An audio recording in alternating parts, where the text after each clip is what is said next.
Hello and welcome back to another lighting diagram tutorial. My name is Trenton Hoshiko, and today we are talking about Portrait of a Lady from 1907 by Okada Saburosuke. Before we get started, if you want to get my lighting diagram tools template for Draw.io, which is a free and open source diagramming software, you can go to my Patreon where I have my template listed for free. The link is down in the video description. You don't have to join, you don't have to become a member, you don't have to sign up or anything at all. It's free. You can just download it from the link and start using it to make your own lighting diagrams, either for your own projects or to break down images that you're curious about. And just generally, I want to help people who are trying to learn to be better visual artists, specifically for photographic mediums, and help them communicate better with the people that they're working with. While you're there, if you do want to join to support these videos and my other cinematography videos, tiers start at just $2, but I also have free tiers that just let you know when new videos have come out.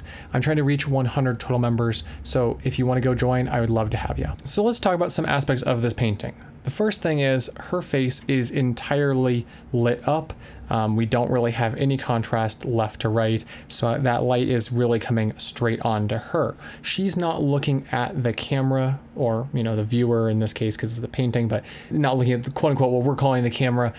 She's looking off to the right of the lens and then is being lit from that right side. It is very soft light because you can see how that shadow works on her cheek.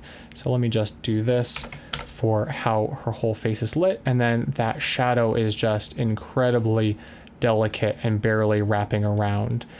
Even just back here by her ear, which should be entirely kind of, around her face, you're not getting too much distinct shadow until you reach behind her ear and into her hair. The other place you can kind of distinctly see that shadow is her shoulder, where the light is going all the way across her body, and it's really only being blocked by the drum I believe she's holding there. You can see the exposure on her left arm and her right arm is really consistent all the way across. So we're talking a large light source that she is directly facing. That is what is our key light.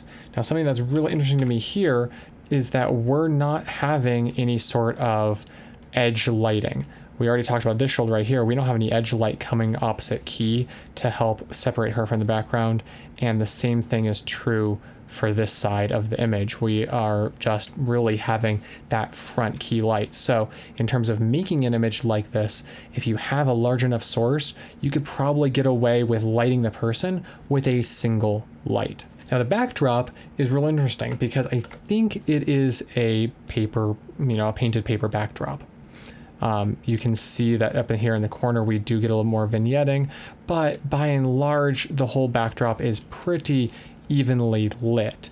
I think there are some blankets over here that are stacked up, maybe some like tatami mats in the corner kind of behind her, but it is still very abstracted. The distance to her in the background is not clear, except for the idea that there's no shadow from her falling on the background. So what I'm going to say is we want to have an evenly lit background that is a paper backdrop of some sort.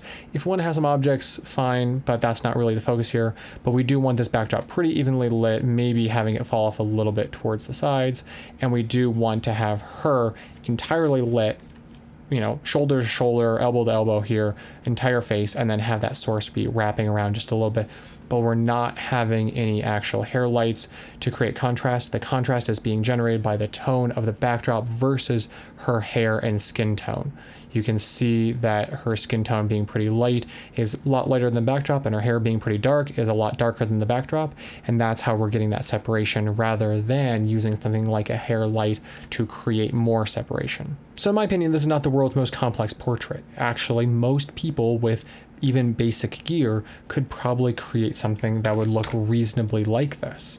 So I'm going to take a backdrop and I'm going to get my subject. We're going to use the medium in this case, and we're going to put her right there. And then you have a couple different options. You could use something like a Kino bank. You could use a large softbox or octabox.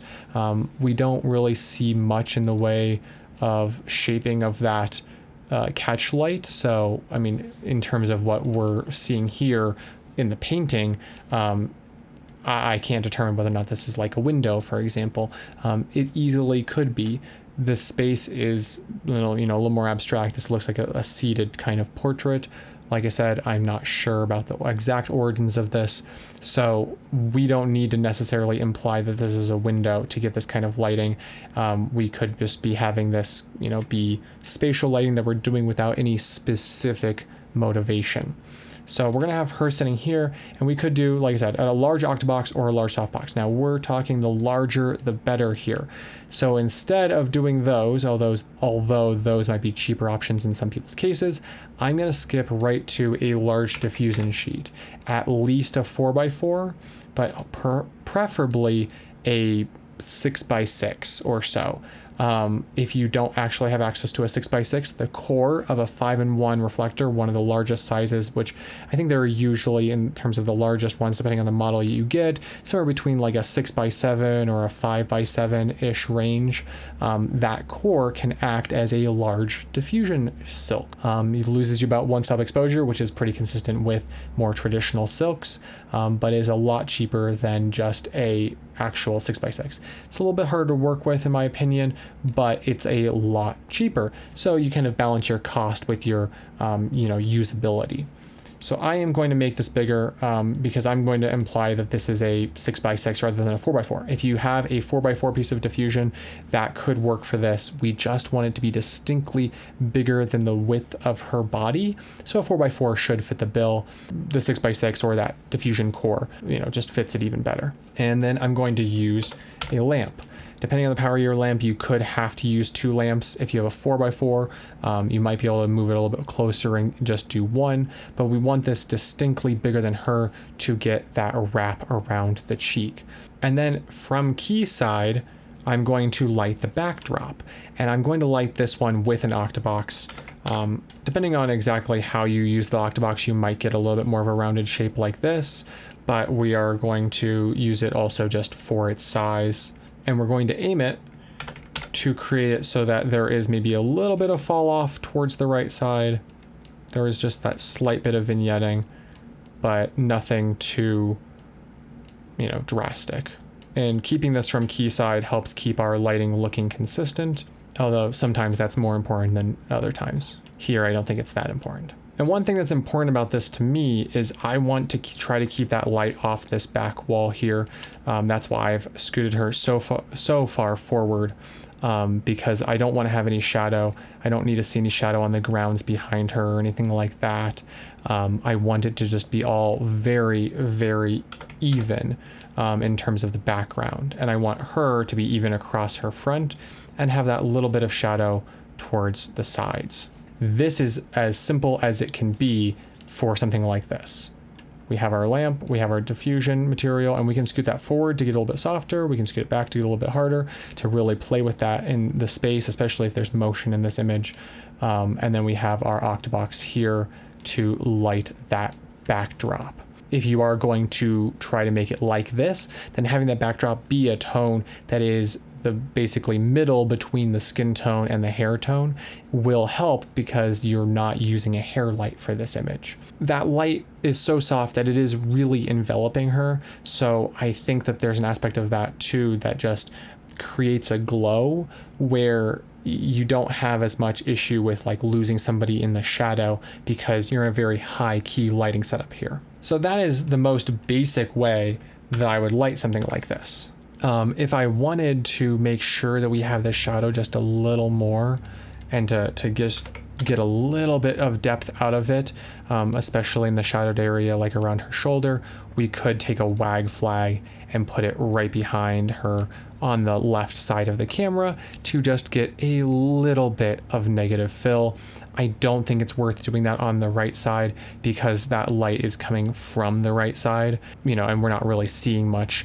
We are seeing her right side, which is our camera left, turned away from the light ever so slightly. And we want to have this be long enough that it wraps around the side of the face, the wag flag here, just to help pull those shadows back down ever so slightly. This is just a subtle difference here. And really, if you don't have the time or budget, I don't think that this is as required as the base idea of having this very high volume amount of light to light her as your key.